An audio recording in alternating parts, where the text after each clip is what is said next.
Mr. Speaker, for the opportunity to oppose this motion. I stand to oppose, and I'll start from where I left by saying that children deserve the most honest and thoughtful answers. And allow me, when I give my point, to talk to my children and the children of patriots of this country, Mr. Speaker. Mr. Speaker, cutting off the neck does not cure headache. Mr. Speaker. Mr. Speaker, it is one thing to condemn a healthy person and another to condemn someone who is sick or bedridden. Today, we were told the Deputy President fell ill and he requested for time for us to give him an opportunity so that we can hear him. But that opportunity was not granted because we're in a hurry. And yes, I think we are. I don't know to where. Mr. Speaker, this is an impeachment in absentia. And I believe, Mr. Speaker, without contradiction, that probably it is a flawed process, Mr. Speaker. And for some reason or at some point, I was not able even to know who we are impeaching. Is it the Deputy President or the Governor of Siaya, Mr. Speaker? Why am I saying that? Because our standing orders, Standing Order 81 and Standing Order 80, says when a governor should appear before us. And we saw a governor standing there, Mr. Speaker. So sometimes I was asking myself, maybe the governor impeached himself by just appearing to us, Mr. Speaker. And I want to tell you, Mr. Speaker, when you listen to Mr. Mutuse, the main witness, when we ask him questions, he was saying this is just a prima facie. I'm not a lawyer. I Googled, and it says, prima facie says on first sight. So we are impeaching the Deputy President on allegation of at first sight. Mr. Speaker, we don't even love at first sight nowadays. But we have made the process of impeaching a Deputy President so easy than kicking out a nagging boyfriend or a nagging girlfriend. So I stand here from Kiambu saying that, Mr. Speaker, I'm not going to impeach the Deputy President because listening to the accusation here, they are not enough. They do not meet the threshold of removing somebody from the office. You ask Mutuse here, you had it. Mr. Mutuse, tell us. He says, I was not in an investigation journey. Mr. Mutuse, I just imagined. Mr. Mutuse, I don't know. Mr. Mutuse, I believe. Mr. Mutuse, Senate, believe me, even if you don't believe me in one occasion or in one ground, just take one, the one that you love, Mr. Speaker. Mr. Speaker, it's sad that my brother, a person from my area or my region, the Deputy President of this country is being impeached. And I want to talk to the majority leader, person I really respect, and also the Senator for Bomet, Mr. Sigei. When we hope to save a brother, remember us when we ask you to save our brother, Mr. Speaker. Mr. Speaker, as I conclude on this issue, Mr. Speaker, he who assesses the integrity of others must exemplify an even higher standard of integrity on himself. I want to ask you members, please, as I go down to write your names or the sins on the ground, and I'm not calling myself Jesus, ask yourself, would you be the first one to throw the stone on the Deputy President? And Mr. Speaker, I am going to leave this by saying I'm going to vote on all 11 counts. No, no, no, no, no. I'm going to vote no. And I'm going to leave you with one quote I've read from a member of parliament from Gatondo North, who has said, Mr. Speaker, and I read, the dog is not sick, it's just afraid, facing its last 2 hours of power forever, Mr. Speaker. Those are the MPs who kicked out the Deputy President. They are now calling him a dog. Maybe even this motion, Mr. Speaker, was brought by some people who are suffering from mental issues, Mr. Speaker.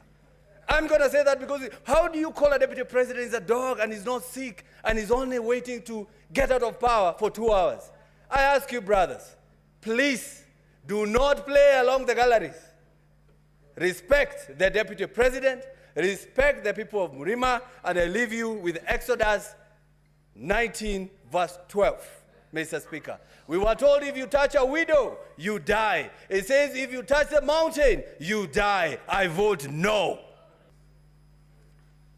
The Speaker, I can assure you, Mr. Speaker, none of us is enjoying these proceedings of an impeachment motion against the Deputy President, and particularly those of us from the government side, the Kenya Kwanza coalition, and for obvious reasons, Mr. Speaker, because he has been our leader. We have been in the trenches with him, fighting for this government, and so it has come to this, and I can assure you we are not particularly very excited about it.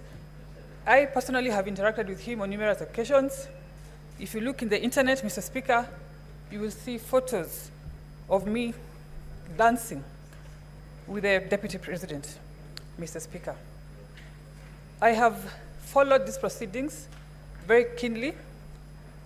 All the 11 counts, one that the gross violations of the Constitution, Article 10(2), the one that talks about the conduct of public officials, including the Deputy President, the one that talks about him being a principal assistant of the President and an extension of the presidency, Article 147, that talks about his insubordination, and one that Sifuna has talked about, Article 160, that deals with undermining public institutions, and particularly the judges, Mr. Speaker. I have been born and grown up in Nairobi County, in Eastlands particularly. And where I come from, when we grow up, we are not even aware of each other's tribe. Our neighbor could be from any other tribe. And so when I hear the Deputy President talking and allocating shares to citizens, I am aware that he's excluding more than half the population of Nairobians from service delivery, the same people that me and Sifuna are always here fighting for, every day, for allocations and for services, Mr. Speaker.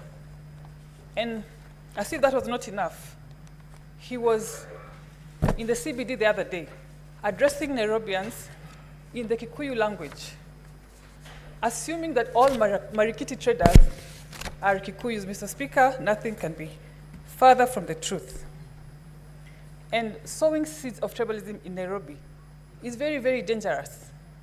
If you have seen the slum setup, where people live together, all tribes together, I do not want to imagine if you sensitize these people and make them aware of their tribes and their lack of shares in their own country, Mr. Speaker. And finally, in future, I want to call upon presidential candidates to make it a very critical attribute of their running mates to have political maturity and to have a national outlook, Mr. Speaker. Because to some extent, we want to put some blame on the president, because we are wondering what he looked at when he picked his running mates. Thank you, Mr. Speaker. Senator. Mr. Speaker, the position of the Deputy President of Kenya is very high. It is a very high calling. And therefore, Mr. Speaker, as we make a decision on the Deputy President of Kenya, I want to remind him that of those to whom more is given, indeed, more is expected of them. And he should not feel that he is being victimized because, Mr. Speaker, the highest standard of this Constitution in 2013, by dint of lack of integrity, the Deputy Chief Justice, Nancy Barasa, lost her job merely because she pinched the nose of Kwamboka.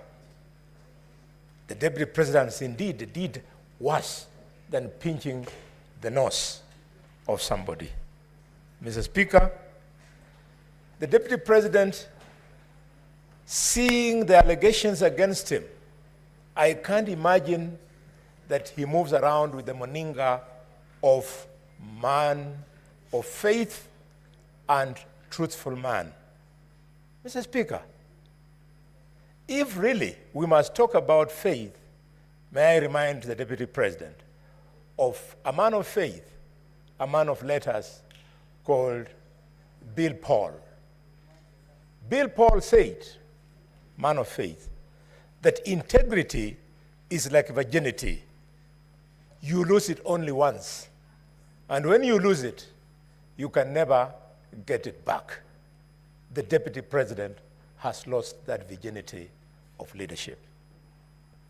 Mr. Speaker, coming from a community that paid for the price of inflammatory speeches in Likoni, in Molo, and in Trans Nzoia, if I had time, I would discuss what some of my relatives went through, including Pastor Liai from Ichina village.